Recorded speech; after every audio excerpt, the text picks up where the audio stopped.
Brainstorm Brewery 351.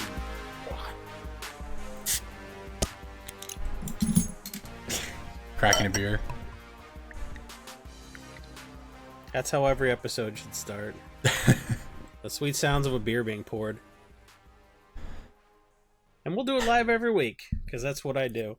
I crack open a delicious, expensive beer, and I pour it into this handsome drinking glass that our patrons can access, and I slug it down, because I care about this podcast.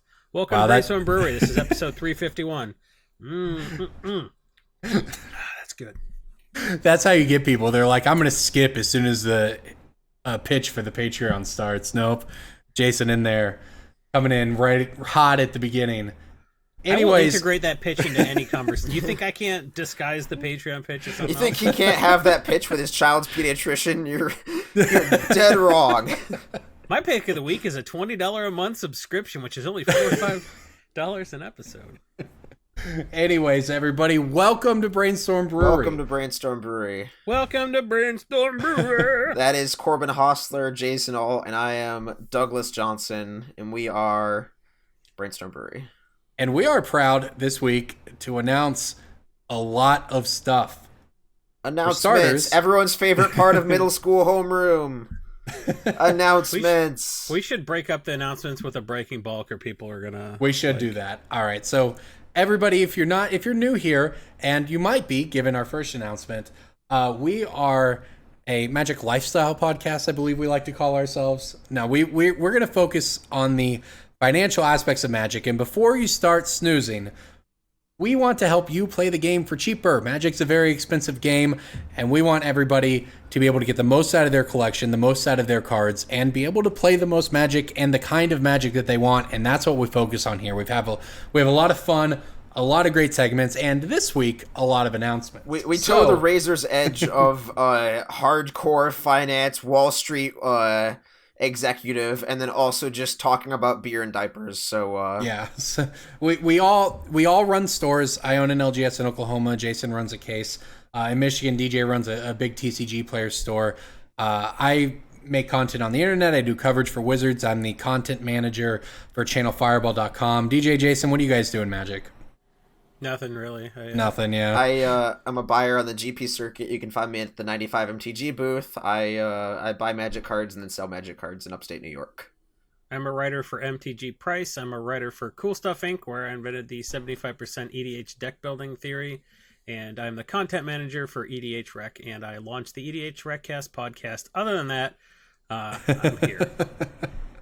So we have, I think at some point we did the math. It makes us feel very old to talk about how many years of experience in specifically the Magic finance aspect of the game that we all have. I mean, we got started back in the days when trading was how you did things, and you'd grind out your 10% margin on trades over and over again. Back in our day, you'd punch the 10-year-old kid in the face, grab his Balefire Liege, and run. Something like that. These days we graduated a little bit. We run larger things. I dove in, and I'm a part owner and one of the LGSs around here. So it's a lot. But the first big announcement, we have some new partners. And those partners are channelfireball.com, the best place to go buy singles, besides, of course, from us. Hashtag Card Garden. We're very, very excited. That's the pitch they wanted. They're like, yeah, have some fun with it, mix it up, mention us in passing, but also make sure to pitch your own project.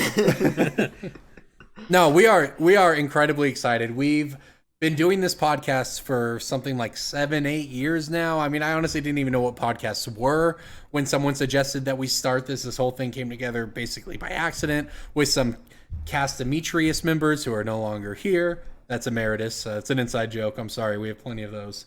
But now we've been, self-funded through Patreon, our very generous patrons, for a long time. But we saw an opportunity to partner with Channel Fireball to reach more people, and because it's a great website. I mean, obviously, as a content manager, I believe the content is great, but we've talked a lot about it on this show before. The buy list is good. The numbers at GPs are good. If you really want to get value trading in your stuff, picking up, new singles for your decks, trying to keep up with standard, commander, any of that stuff, cannot recommend Channel Fireball enough. So that's the big deal. I mean, we have We're going to be on there every week. You can also find us anywhere you get your podcasts. We're on YouTube at youtube.com/Brainstorm Brewery, where you can actually see graphs and pretty little pictures to go with all the words we say.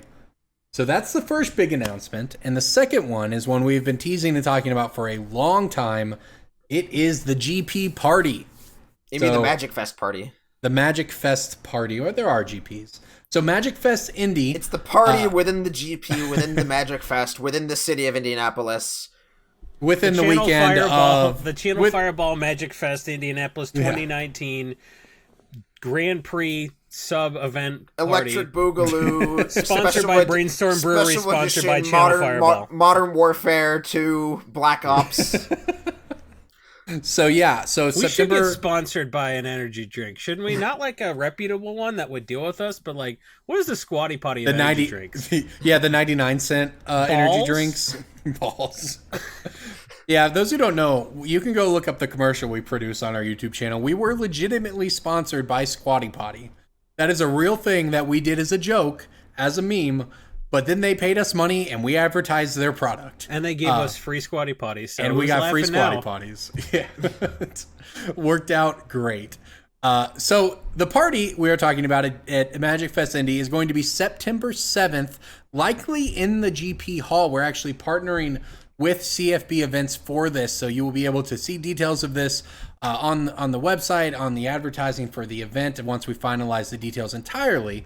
But we're looking at having it within the convention center itself. We're going to have a bar. We're going to have snacks. We're going to have product. We want you to come hang out. Free Magic meet the drafts cast, and draft commander. Alcohol drafts. It's going to be fun. Money drafts. Money drafts are no longer allowed, sir. Free riffle Not shuffling money drafts, of money free drafts. riffle shuffling of Gonti for everyone.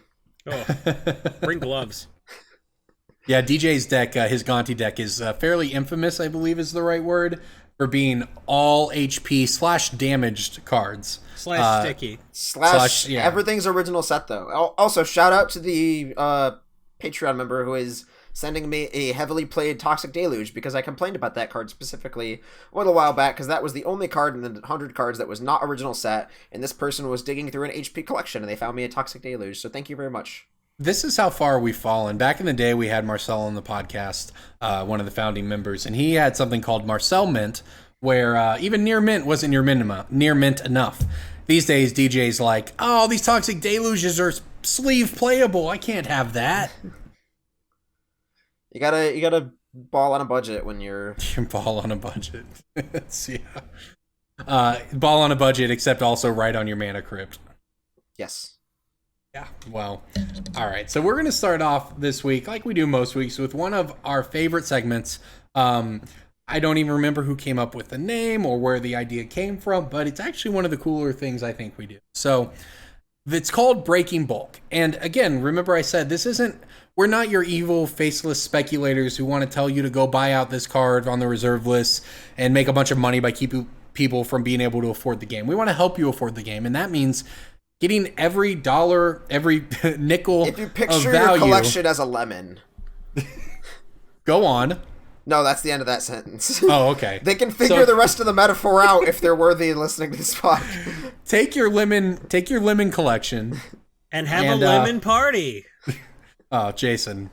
I think you have to be over 30 to even get that reference, but please no. See, back before there were memes. So what we do is we all pick a card. We try to make each other guess the cards. We get to test our own knowledge here, but it's either a card that people don't realize is worth money as a rare, or a common or uncommon that we find in bulk all the time, that collections that come into our stores, and people just don't realize is worth money. And look, if you're a typical Magic player, even if you're a competitive Magic player who keeps up to date on things, odds are you have some of these in your collection, and we want to help you turn those cards into actual nickels, which add up very quickly, and before you know it, hey, you have a card you didn't think you could afford for your commander deck. So, yeah, I mean... I'm just imagining someone who's listened to 351 episodes of this podcast. I know, beating their head against their steering wheel. I mean, the number of times somebody's brought a box of, like, an Aether Revolt Fat Pack up to my buy station and said, there's nothing in here, do you guys buy bulk? And then I said, let me look through this, and then I hand them a $50 bill 5 minutes later. And then they're like, wow, I didn't know Panharmonicon was worth money.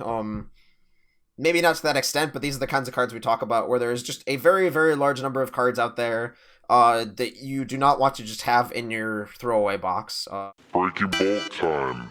Breaking bulk time. Break. Oh, yeah, Breaking Bulk. There's so much good stuff. It's a pick. Breaking bulk. The end.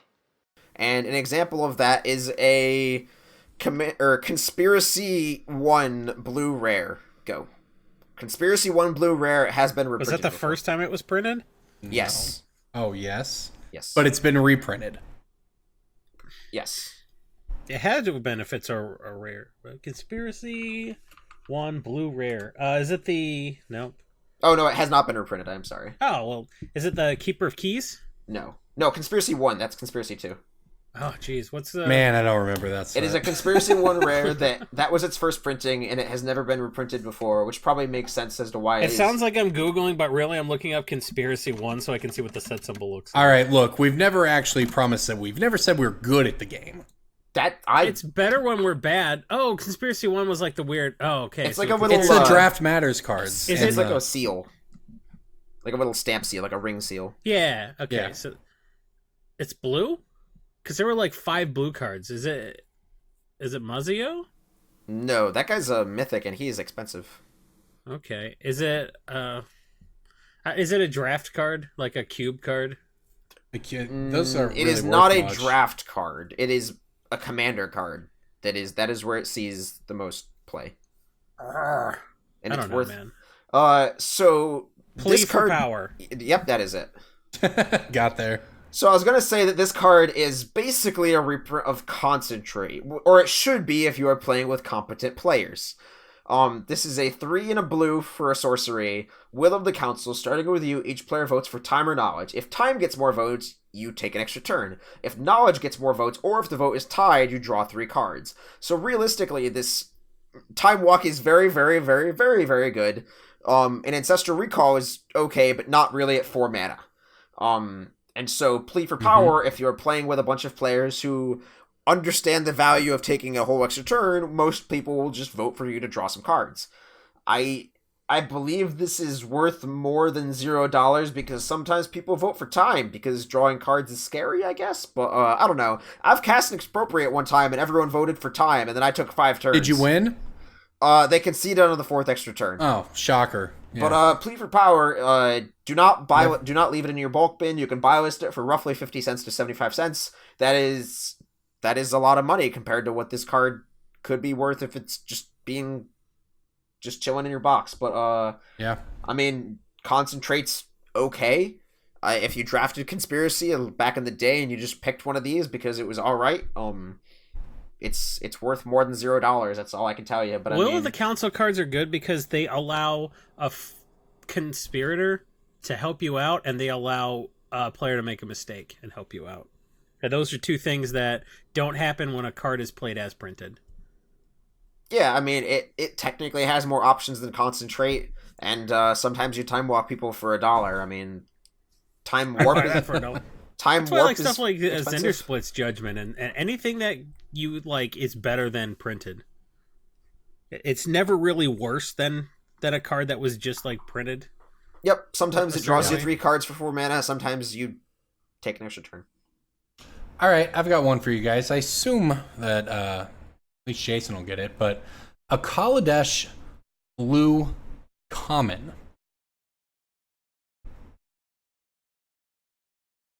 All right. This is a dramatic reversal? It is dramatic reversal. So this is actually the most expensive. Jason did get it.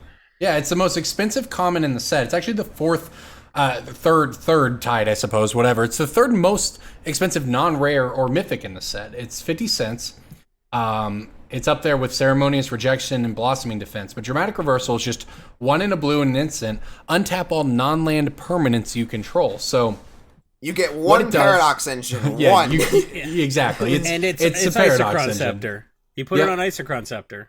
Yeah, well, that's certainly a pretty good combo. But I didn't realize until not very long ago this card had really moved up. You know, it's always kind of been good, but the foil is $10.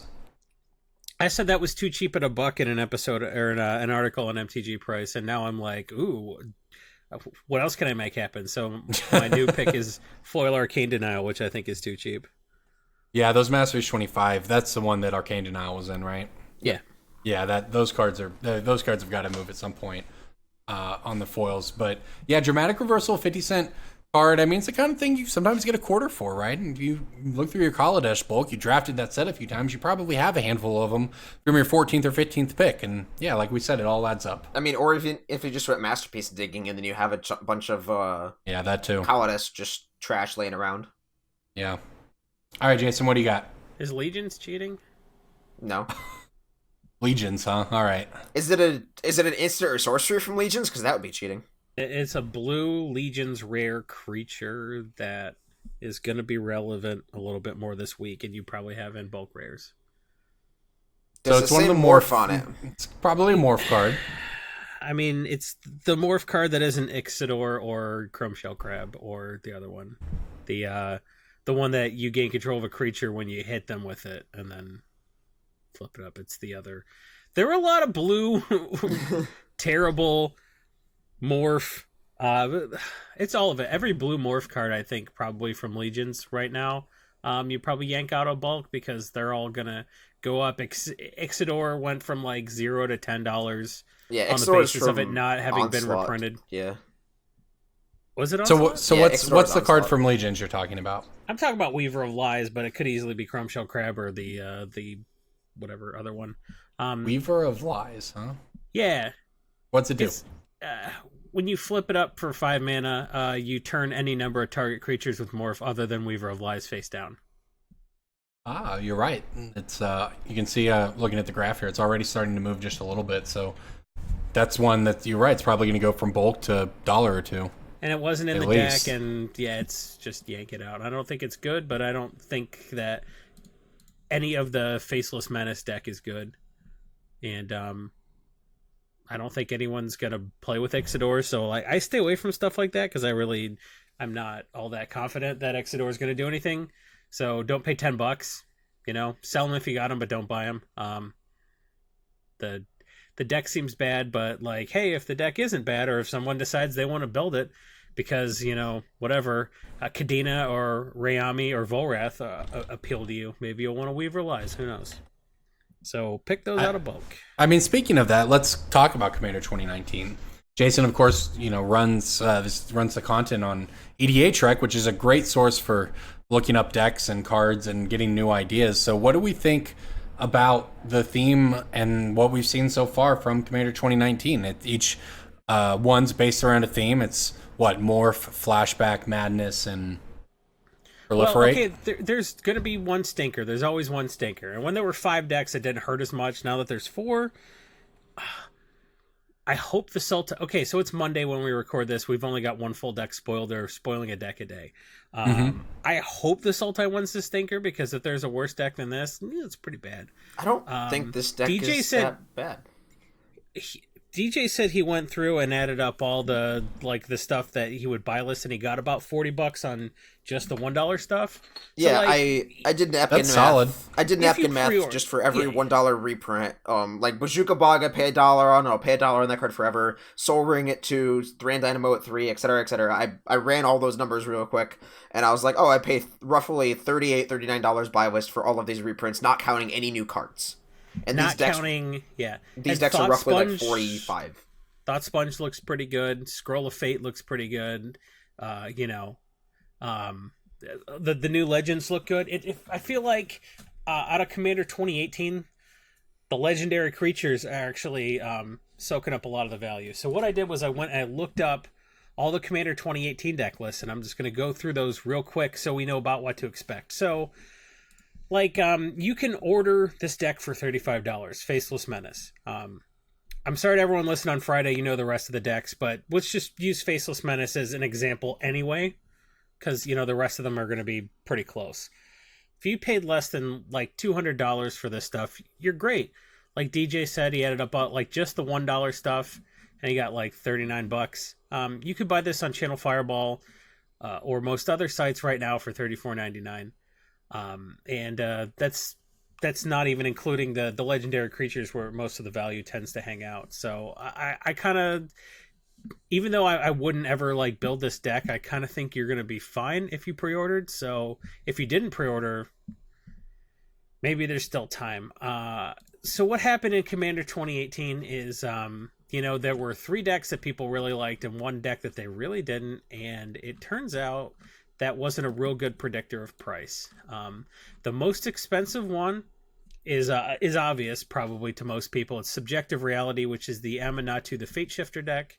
The Verena Lich Queen is like is a couple bucks, but like Eureka the Tiger Shadow is like holding 15 right now. That's where a lot of the value is concentrated because it's a good commander. In the Nature's Vengeance deck, the money card there is like Lord Windgrace's money. Everything's about $5. Avenger Zendikar went back up. Windgrace's Judgment is the most expensive card in that deck. Yeah, that's only like $5.50. The real stinker turned out to be at Adaptive Enchantment, which was the one everybody was really excited about.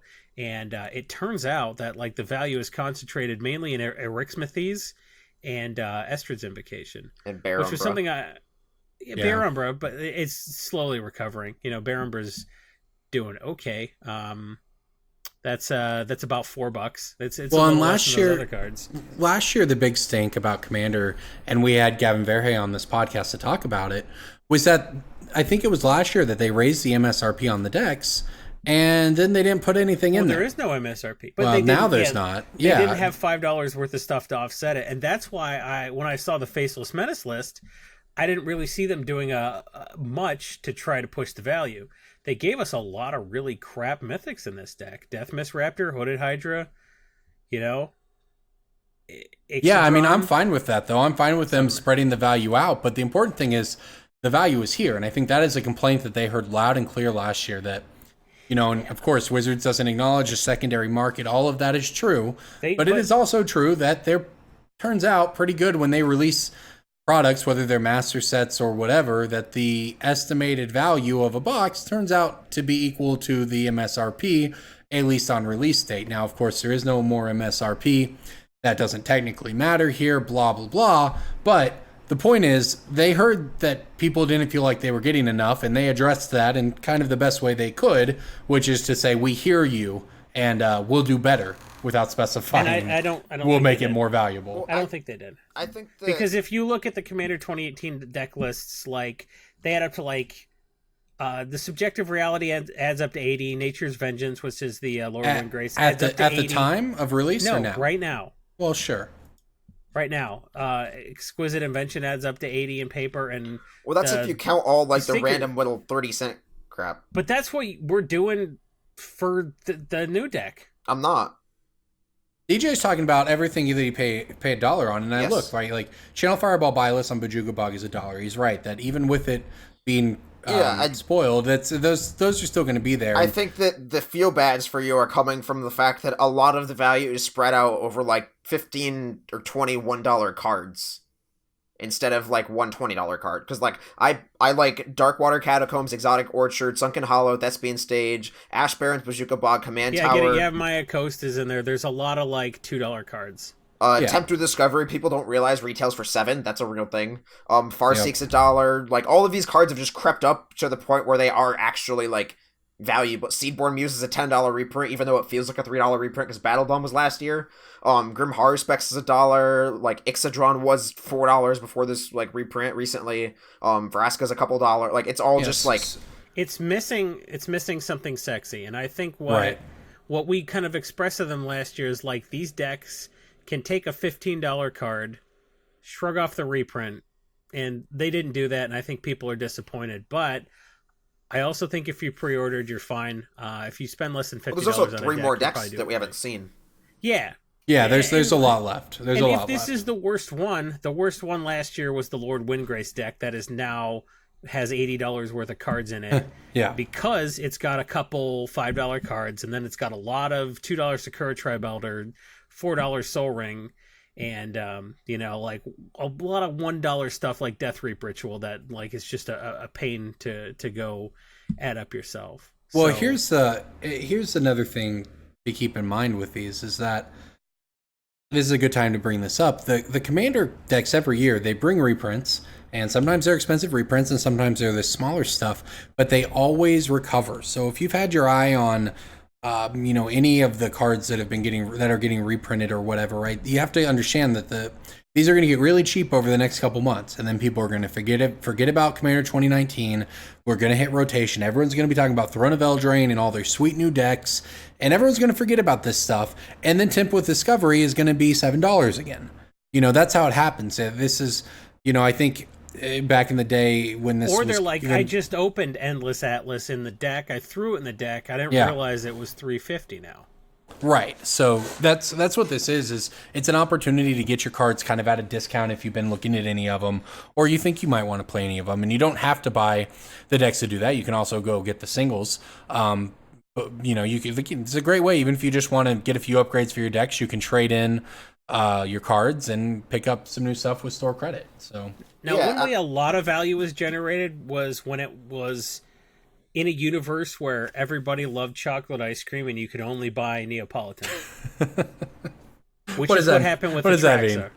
It's what happened with the Traxa. Like, stores will not go to Wizards and be like, I want 10 Atraxa decks. They're like, well, you're getting 40, and 30 of them are not Atraxa. I don't know what to tell you. So, a lot of the value is generated by virtue of, like, it just being super inefficient for anybody that could sell you the decks to get the exact deck you wanted. And so they were jacking the prices. They're like, look, I got to buy a case.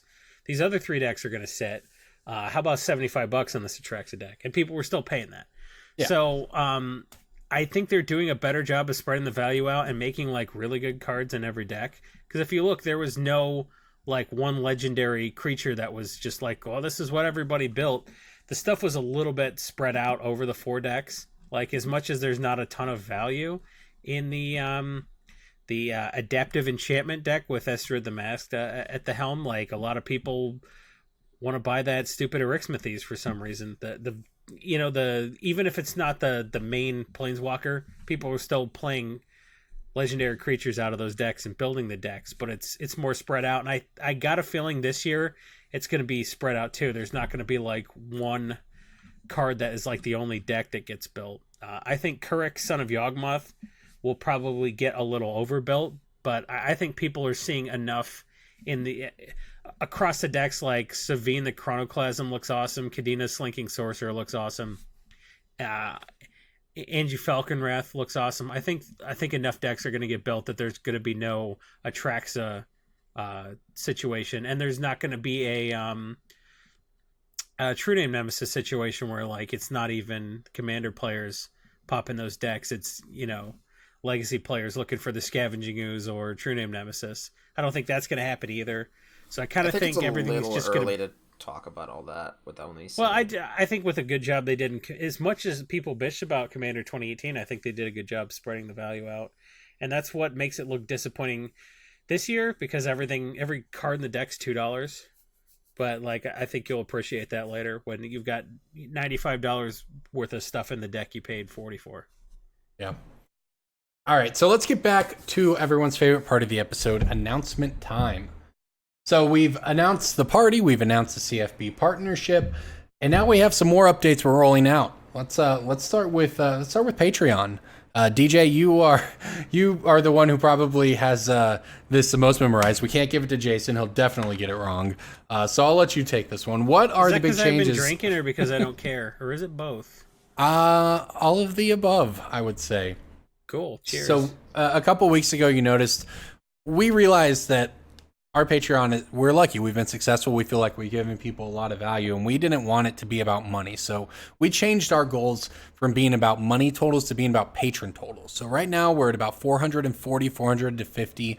And what we really, really want is to get to 500 so we can hit that next goal. And we are rolling out some big changes to the Patreon that we hope improves every single level of it. So DJ, why don't you go ahead and break that down? Well, every single level was a bit of a stretch, and that just shows that you don't have it memorized, because the first tier is the $1 tier. That is the I'm drinking. What's your excuse? That is the $1 tier. $1 every month, not $1 every episode. We are keeping it that way, and that's because we want people in the Discord. We want to build a community. We want to have a lot of people just interacting and talking about whether it's finance, whether it's about sports ball. We have a meme channel against My Better preference. I advocated against that, but was Come on, man. overruled. You're underselling the best channel.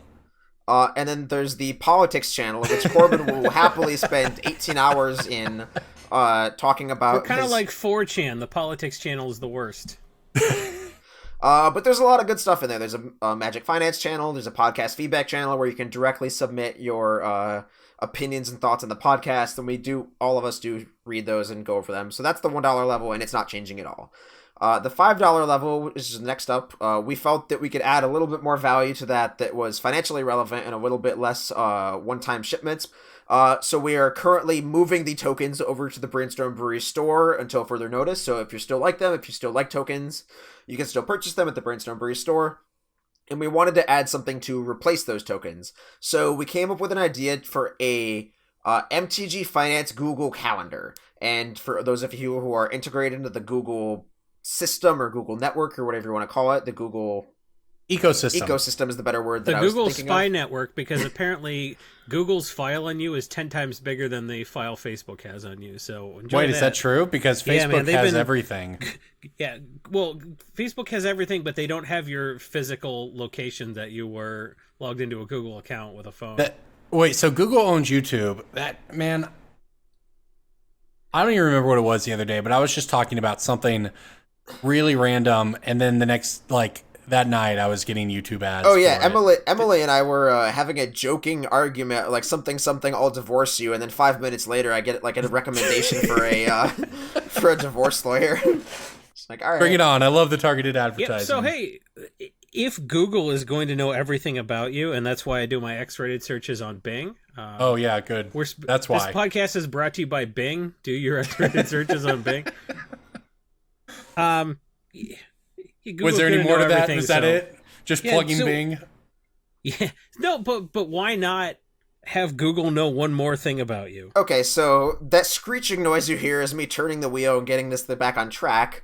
You don't think I can derail us again? The MTG Finance Calendar, I'd prefer you didn't, is a neat little idea that we came up with where it is hard to keep track of all of the set releases, all of the events, all of the GPs, all of the Mythic Championships, all of the Magic Fests, all of the times that we suggest for you to buy stuff, sell stuff, rotate stuff. So we are going to keep track of all of that for you at the $5 Patreon level. It is a Google Calendar that you will have access to with that Patreon perk. And we will tag and color code all of those various magic happenings throughout the year. So we have Throne of Eldraine pre-release, we have Throne of Eldraine release, we have the all the current Mythic Championships on there, all of the GPs, what format those Magic Fest main events are. We are adding times when rotation happens, recommended times to buy or sell things. Like these past few months, it's really a smart idea to sell all those extra soul rings, those extra command towers, when they're at their high before the C19 previews come out. So we're really excited to hype out this calendar to all the $5 Patreon tiers. And in addition to that, you still get the $5 early access to the cast every week. So that level gives you the cast on usually Wednesday, because our editor is just a wild card like that. He's like, I finished it early, just ship it live. So most of the time, the cast will be live on Wednesday. Throughout the day at some point, the official Patreon perk is Thursday. So those are the $5 Patreon perks going out at the start of September 1st, 2019. The $10 level, we are mostly leaving alone. We are just editing it so that nobody really cares about submitting a voice clip to us, so you had your chance. Yeah, and no one ever did it, and we understand that. These are going live on September 1st. If you really want to get that voice clip in there, submit it. Yep. And then even if we don't play it on the cast, because it's vulgar, we will listen to it and laugh at you, so. That's... Sure. Accurate. What he mean? Yeah. What the word DJ is looking for is accurate. That's accurate. That's absolutely a thing. We will listen. Yeah. The next tier that we are reworking is the $20 level. Up until this point, you have had your bi-weekly after hours. The Brainstorm Brewery after hours are the segments and bits of information and Skype call that we generally have to cut because it's either NSFW or just not relevant to the cast at all for an extended 30-minute discussion about ice guillotines or BDSM relationships or what have you. So those are all. That was tame. That was a tame sampling right there. Those are all just shoved off. We're not putting that on the CFB website. You can find those at the Brainstorm Brewery Patreon. I still don't know why my friendship with BDM isn't appropriate for the cast, but whatever. So the After Hours are a bi-weekly segment that our editor just sort of cuts and splices into a audio clip that you can just get an extra little dose of the real life Brainstorm Brewery cast members on your way to work. And the other perk that we have had up until this point are shipping out our custom Brainstorm Brewery flasks, our Brainstorm Brewery glasses, and our Brainstorm Brewery playmats. So we are revamping that to make sure that every quarter, every 3 months, we have a brand new artwork or brand new logoed flask or glass or playmat and this option also opens us up to making more cool stuff. We can make beer cozies. We've been requested socks. I mean, that's a possibility. We need to look into the logistics and possibilities and how to do it, but that lets us make Brainstorm Brewery logoed socks for the $20 patrons. It lets us make hats. It lets us make just basically any sort of cool swag that we can put either our logo or custom commissioned artwork onto. We can do that. And so if you've looked at our Facebook page or our Twitter profile, if you saw that really cool piece of artwork that we had commissioned, where it shows me as Gonti, Jason as Knight of the Reliquary, and Corbin as some random stupid merfolk I don't care about. It's Corbin Helm Commander. That's going on a playmat, and those $20 level patrons are getting that playmat. All right, I want to point out you did miss saying this at the $10 level. $10 level also gets, this isn't a change, but $10 level also gets access to the Pick of the Week Breaking Bulk spreadsheet. So we did Breaking Bulk earlier. Pick of the Week we do at the end of the show, but a spreadsheet that tracks our picks forever since we made them. We even have some sort of crazy formula that calculates the average gain, loss, all of that stuff. We had a very smart person come in and say, hey, I can do some simple Google Sheets magic that makes me look like a wizard, but it's really simple. And then it shows who's winning and whose picks have gone up over the past several years and whose have gone down and whose picks have changed and just all of that various cool data. And so for as little as $2 to $3 an episode, you get access to that. So you can check out, and you get that Monday when we record. So when we filled out this little Breaking Bulk game earlier today, I was typing that into the spreadsheet. And so if you're listening, you can just go, oh, DJ picked Plea for Power and Jason picked Weaver of Lies. And then you have this large Google sheet that says it's sort of like a database for all these pickable cards when you're going through bulk.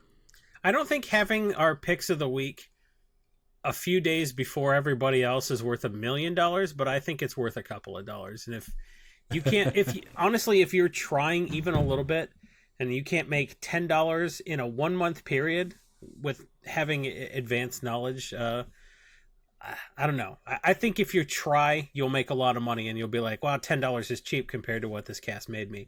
And that's why we have the balls to do a Patreon pitch at all. You know, we're not just a podcast like, hey, give us money for existing.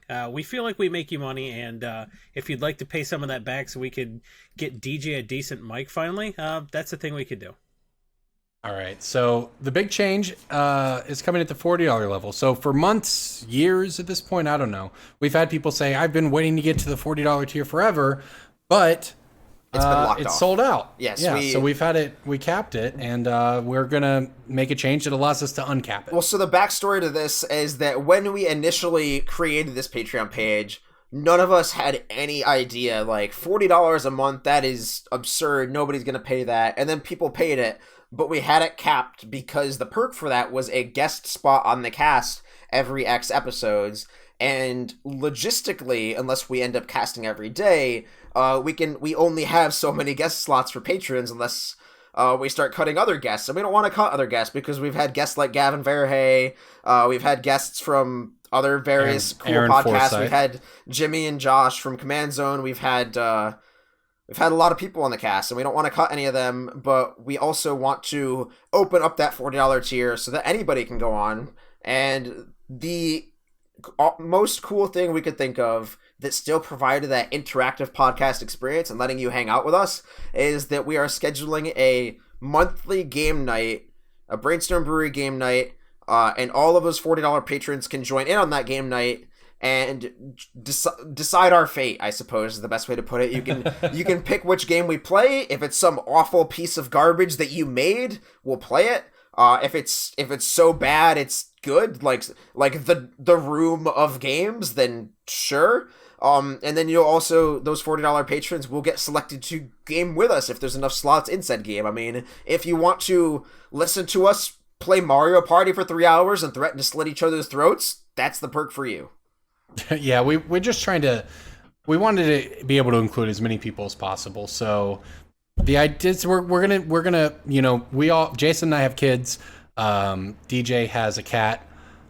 We all have very busy lives going on, and we travel a lot. So, but we've decided that we want to actually hang out with our patrons as much as possible. And it's hard to get everyone together at an event. But what we can do is devote a night a month to game with our patrons. So that's what we're going to do at the $40 level. And even if it's just like an EDH pod or something like that, we'll make it work. And if that perk sounds lame to you, and you got a better idea, ship it to us and we'll just add that. We're not taking anything away from the $40 perk, but we will add stuff to it. Yep, that's right. Okay, so enough about the Patreon. We're also updating the website. We've got a lot of cool stuff coming. We've got a lot going on. Yeah, so I have hired a actual web developer, because to all of us, to the three of us, computers are magic boxes that sell magic cards and write articles for us. Hey, sometimes they buy magic cards. So I hired a web developer who is actually step-by-step walking me through the process to rework our website, make it so it stops looking like the Heaven's Gate website, and just sort of bring it into 2019, and we will have a lot of cool stuff. We'll have a lot of awesome website-y things that I don't really know how to describe them as. Like, you'll be able to go to the website and watch the most recent episode from YouTube. That'll be a cool thing. Our store will be more visible and more updated and brought into the modern decade. There's a lot of cool stuff coming that we've been zipping our mouths about and waiting to announce. By that he means 2010. I mean, that's still an improvement as to what it looks like now. That's true. All right, so let's move on to the next thing here. Another segment that we do every week. It's everyone's favorite. It's Pick of the Week. Pick of the Week. Pick of the Week. Pick of the Week. Time for the Pick of the Week. I've got a pick. So over the past several months, we have seen a lot of I don't want to say random, because there is a pattern to them, but playable commander cards from older commander sets that are exclusive to those sets slowly go up in price, just because as more players get introduced to the format and they find these cards, they just sort of run out of stock quicker than something from like Theros or Khans of Tarkir. Things like Flesh Carver, Breaching Leviathan, just a lot of more unique cards for the commander experience for players who are looking to build that, like, just sacrifice all the things or play all the sea monsters. And this particular card is one that is close to my heart, because I used to play it in a Heartless Hidetsugu deck that I had, where the requirement was everything had to be under $1 and everything had to be rare. And this card is Impact Resonance.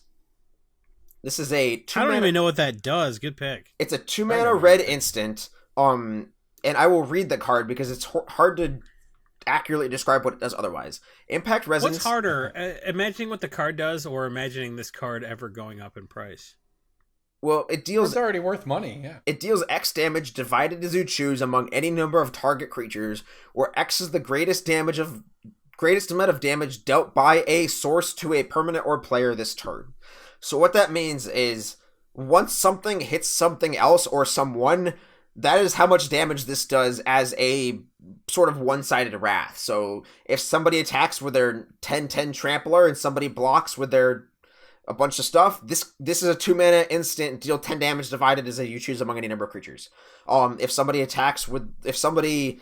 plays a Blasphemous Act and something for some reason lives and somebody has a 79 toughness creature, this can kill it now. It's just sort of a efficient way for red to gain card advantage through killing a lot of things.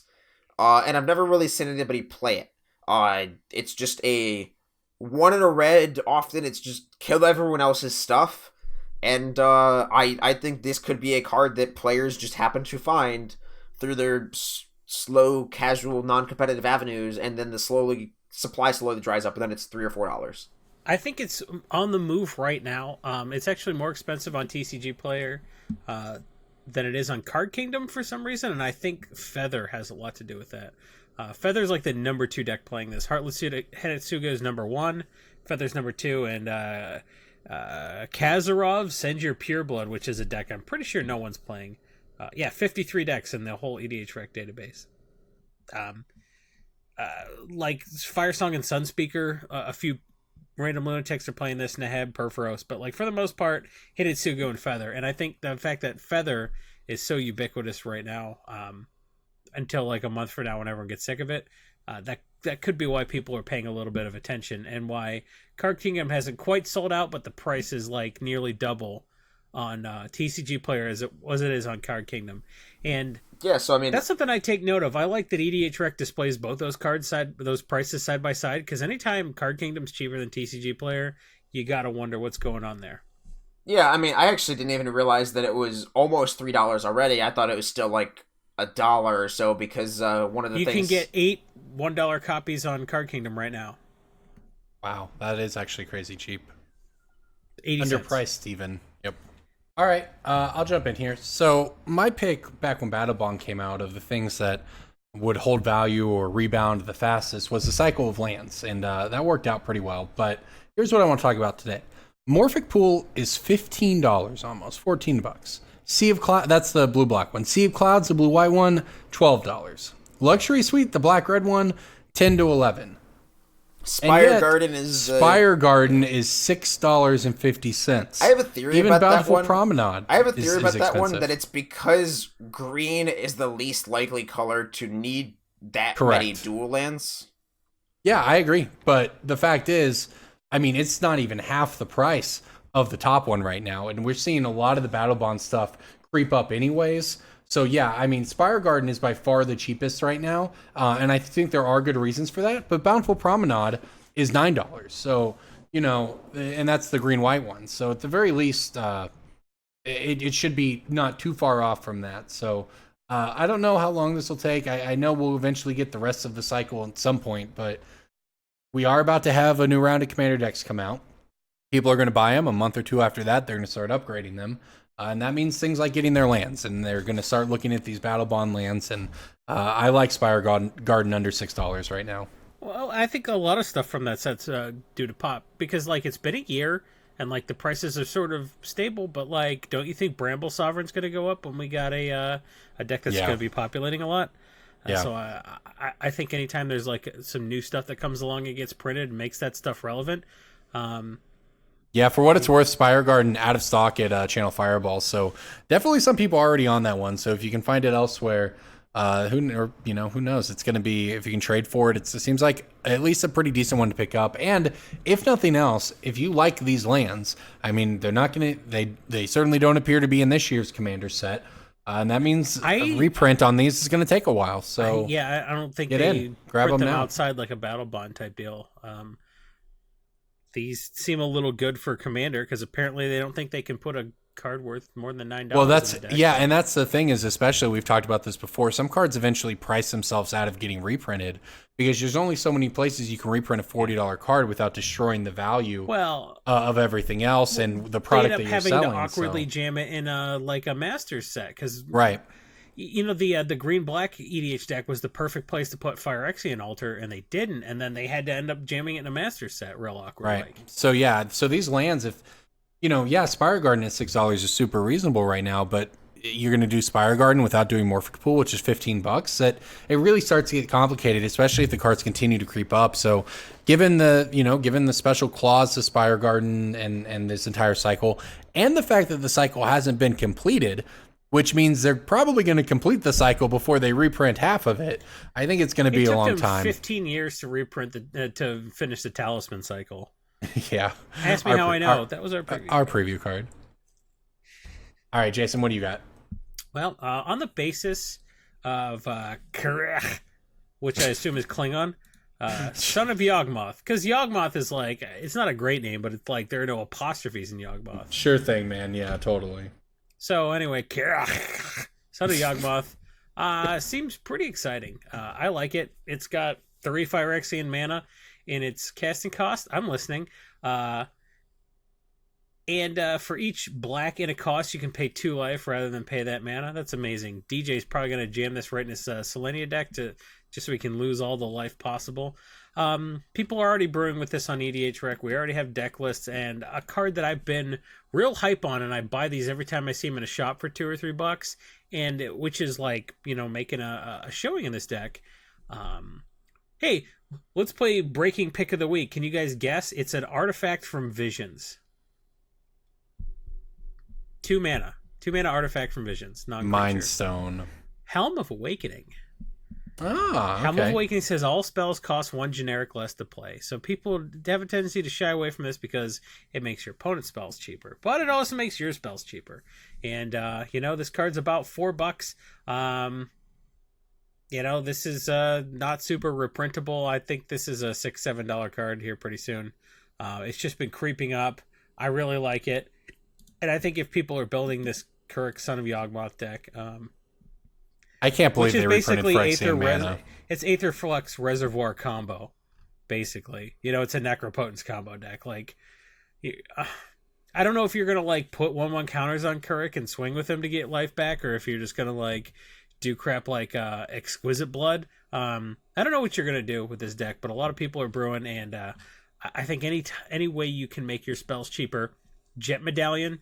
The ship has sailed on Jet Medallion. That's like a $15 card on Card King. Yeah, card got 12 expensive. TCG Player. Yeah, well, I mean, the ways to reduce your spells as a combo deck, they're getting scooped up. But for whatever reason, we haven't seen much movement on Helm of Awakening. But I really got a feeling this could be Helm's year. It was printed in Visions, which is older than most of our podcast listeners, probably. So. That could be true. I remember when that set was new. That was back before we knew. That was back when you had to buy booster packs and open them up to see what cards were in the sets. Like that was those were. Oh wow! Before they did previews.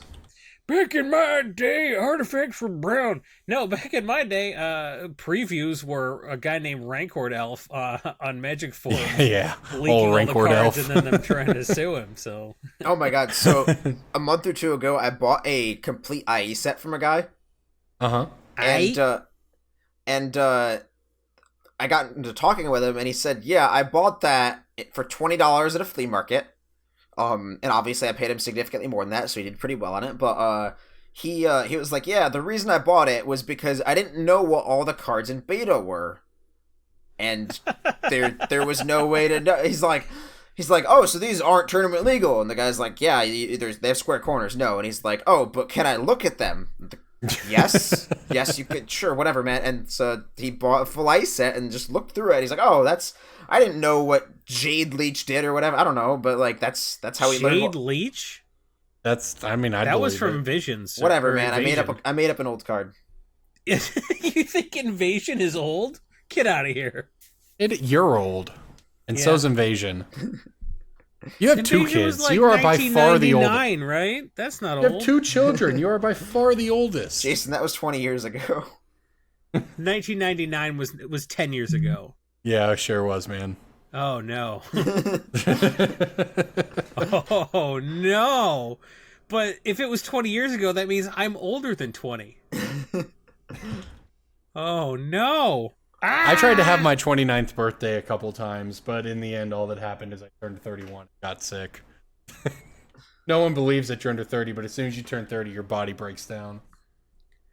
Okay, old man. I mean, hey, you'll turn 30 and your body will break down. I may be 35, but I can poop. So. Yeah, but I won't be living on a diet exclusively of B-dubs and Mountain Dew, so Hey, man, I cut the Mountain Dew out. Have you been to the gym since the last time we talked? Yes, of course I have. I went to the gym last week. We're not sponsored by Mountain Dew, so. Yet? Hey, get on that Mountain Dew. This could be the most extreme Magic podcast, dude. I'll drink your gamer fuel. I'll drink your whatever. It's the 4th of July. What if we mixed Mountain Dew white, red, and blue together? Pretending that was a thing that didn't taste like Dimetap. Whatever, man. Sponsor our podcast, Mountain Dew. Get back at us, man. You yellow down number 5 will kill sperm that'll save me on a vasectomy because I can't have a 3rd kid. I can't afford it. Magic Finance pays, but it only pays so much. Get at me, Mountain Dew. Yo, that number 5. Woo! Extreme. I had a Mountain Dew before this podcast. Yeah, did you? Yeah. Wow, Mountain Dew gets a bad rap, man. Mountain Dew's not so bad. The people who drink Mountain Dew are bad, and that's why Mountain Dew gets a bad rap. Fair enough. All right. Anything else you guys want to touch on before we get out of here this week? I will be at Magic Fest Minneapolis this weekend behind the 95 MTG booth. Come sell me Magic cards. You can find me buying and selling cards on Twitter at Rose of Thorns. I just posted a lot of stuff for sale. You can buy stuff. Yeah, Jason, where can we find you on the Twitters? I'm at Jason E. Alt on the Twitters, and if you go there, I have a pin post where I put all the various things I do, such as writing for MTG Price and Cool Stuff Inc., and being the content manager on EDH Rec, but also the podcast I do called Director's Cut with John Dunning at Orzov Dunn on Twitter. He's a magic dude, but we talk about movies. It's a good time. So you should check out that project. And hey, maybe for like $1, be our patron. Who knows, man? Well, there you go, everybody. Again, we want to shout out and thank Channel Fireball. It's a great store. I've been working there for a couple months now, managing all the content, and it's been a lot of work because we've got a lot of great writers and a lot of content. Anyways, it's the best place to go if you want to see the hottest deck on Arena, if you want to see the best streams, LSV Legacy Cube, all of that stuff goes up there. And while you're there, check out the store, check out the buy list. Everybody, until next week, enjoy. We'll see you then. This is Brainstorm Brewery. Bye. Oh!